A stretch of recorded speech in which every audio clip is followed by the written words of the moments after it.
Now, agree and disagree situation. English is not a difficult language. Do you agree? No, I don't agree. No, I don't like your views. I'm sorry, I don't agree to what you say. I like the movie. Yes, I do too. Or, me too. No, I don't. Or, I don't like it. Do you like ice cream? No, I can't stand the ice cream. Now here's another sample conversation between Suman and Seema. Both Suman and Seema were going to office together. They work in the same office. Suman: Seema, would you like to have lunch with me tomorrow? Seema: I would love to, but I cannot. I'm going out with my husband for some medical tests. I'm sorry, I cannot accept your invitation. Suman: I have invited Mrs Sharma also. She has already accepted my invitation. I thought you would like to be with us at lunch. Seema: that is right. I would love to be there with you, but we have already fixed our meeting with the doctor. He's leaving for UK next week. Would you is pronounced as woulda. Would you like to have dinner with me? Or would you like to have this piece of furniture? Would you like this apple? In other situation, like the one that follows, invitation is both accepted or declined. Refusing and declining look alike in meaning, but they are different. Refusing is mild, whereas declining is more formal and strong. Now you have to think of the reply to the following questions. Question 1. Would you like to go out for a picnic with me? Question 2. Would you like to take this house? Question 3. Make your proposal with the following proposals. Assuming yourself the other person, write your reply to. Play tennis, go to the movie, have dinner. Use the following expressions as part of your spoken English. I'd love to, but I can't. Now this is refusing. That sounds great. This is for accepting. That's impossible. Now this is for declining. Time sense. Talking about time is important. Before the advanced digital watches and clocks, time in England was measured in quarters. An hour was supposed to be made of 2 halves and 4 quarters. Therefore, it is 5:15 and 10:15 or 7:30 or 8 o'clock. What's the time by your watch? 7:30. Timekeeping has an interesting history, and our sense of time found its origin when our forefathers were bent upon inventing something to keep the time and measure it. During daytime, they took it from the position of sun to tell the time, and roughly and abruptly it was like morning, evening, night, afternoon, etc. When watches of clocks came into being, stance of time underwent a great change.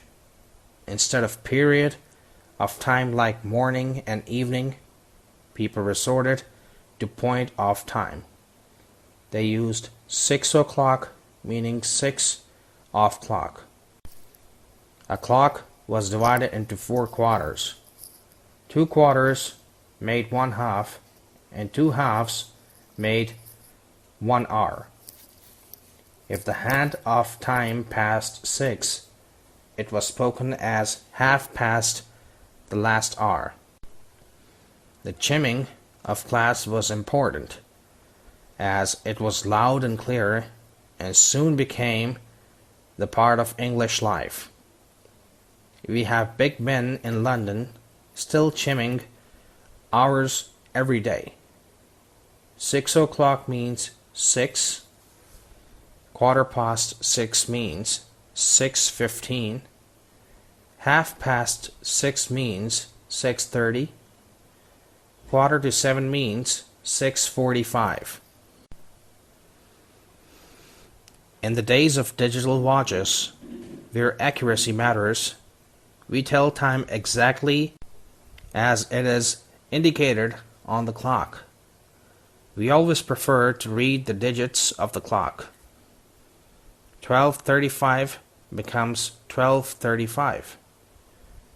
2:00 becomes 2 p.m. We uphold both the conversations and patterns, and they must be adopted, and time must become the part of our language habits. Now pay attention to the conversation patterns and follow it. Sumit: why are you late? Rohit: no, I'm not late. Sumit: look at your watch. What is the time by it? Rohit: it is 8 o'clock. Sumit: aren't you late? Rohit: no sir, I'm not late. Sumit: what time your office starts? Rohit: 9 o'clock. Sumit: good. Look at the clock on the wall there. What does it show? Rohit: oh no sir, it is already 10:25. Perhaps my watch stopped working. I'm sorry, I was going by watch. I'm sorry, you're right. I'm late, my watch keeps correct time. I've got it set by the Indian Standard Time. Now similar patterns can be woven. Try giving answer to the questions below. When do you get up in the morning? Now here you can answer by what time you get up.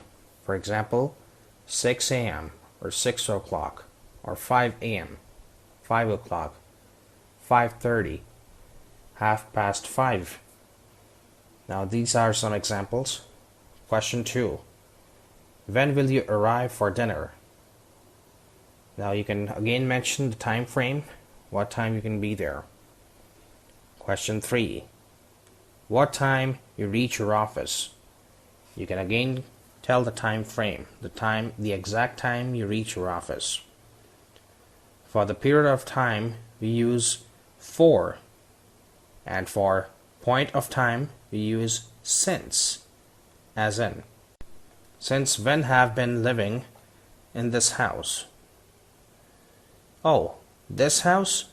I've been living here since 1968, since January. Point of time. Now another question, how long she will be available? She will be available for 2 hours. Period of time. Where were you last Sunday? We missed you at the family gathering. Give necessary detail of your activities last Sunday. Everything you did, in proper chronological order. Use past tense only, because it was last Sunday. The best way to learn a language for oral skills is to practice it orally. Pay attention to the conversation patterns carefully. Don't memorize them, but try speaking in English when the situation demands.